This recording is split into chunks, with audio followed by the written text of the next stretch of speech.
എന്താ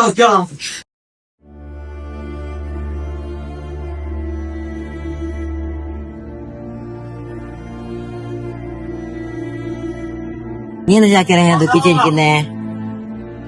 എടാ അതൊന്നും ഇല്ലടാ, കുറച്ച് ഫണ്ടിന്റെ ആവശ്യം ഉണ്ടായിരുന്നു. കൊറേ കടത്തിലായി.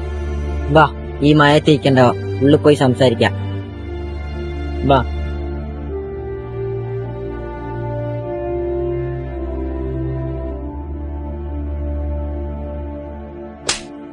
നീ എന്ത് വിചാരിച്ച കടം മേടിച്ചു ഞാൻ വെറുതെ വിടുന്നോ? എത്ര മാസമായിട്ട് നിന്റെ നീ 1-2 പൈസ ഇല്ല, 2 ലക്ഷം നീ അടുത്ത് മേടിച്ചു പോയേ. നിന്റെ പൈസ നടന്നിട്ട് എത്ര പൈസ എനിക്ക് ചെലവ് എനിക്കറിയോ? നീ എന്ത് വിചാരിച്ചേ? എടാ എന്റെ സാഹചര്യം അങ്ങനെ അതിനെക്കൊണ്ട. എന്ത് സാഹചര്യമാണ് നിനക്ക്? നിന്റെ എല്ലാ സാഹചര്യം അറിഞ്ഞോണ്ടല്ലേ ഞാൻ നിനക്ക് തന്നത്. നിന്റെ അവസ്ഥ മറ്റാരേക്കാൾ നല്ലതാണെന്ന് എനിക്കറിയുന്നുണ്ടാ നീ ചോദിക്കുമ്പോ പൈസ തന്നത്. എന്നിട്ട് ഈ 15 വർഷത്തെ നമ്മളെ ഫ്രണ്ട്ഷിപ്പ് നീ ഇല്ലാണ്ടാക്കിയില്ലേ?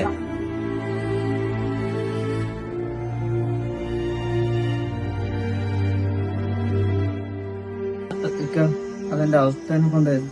എന്താ അവസ്ഥ?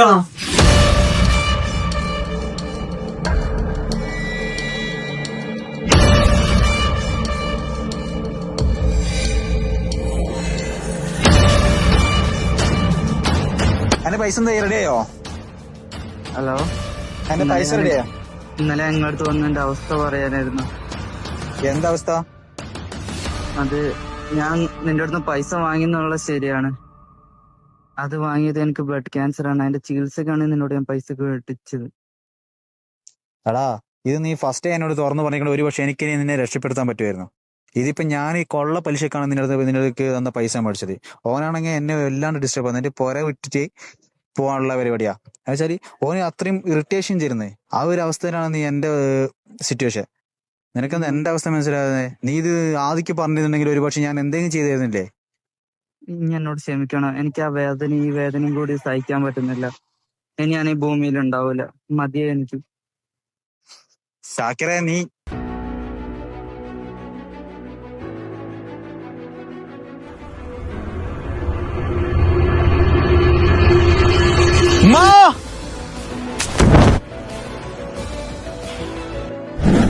കടം മനുഷ്യബന്ധങ്ങളെ ബാധിക്കുന്ന ഏറ്റവും വലിയ മാരകമായ ക്യാൻസറാണ്. അതിനുള്ള ഏക മരുന്ന് എന്ന് പറയുന്നത് തുറന്നു പറച്ചിലും. നിന്റെ ലൈഫിലെ ഹീറോയായിരുന്നു പൈസ ഞാൻ തരുമ്പോ. അതേ എന്നെ നീ നിന്റെ ലൈഫിലെ വില്ലനാക്കിയില്ലേ?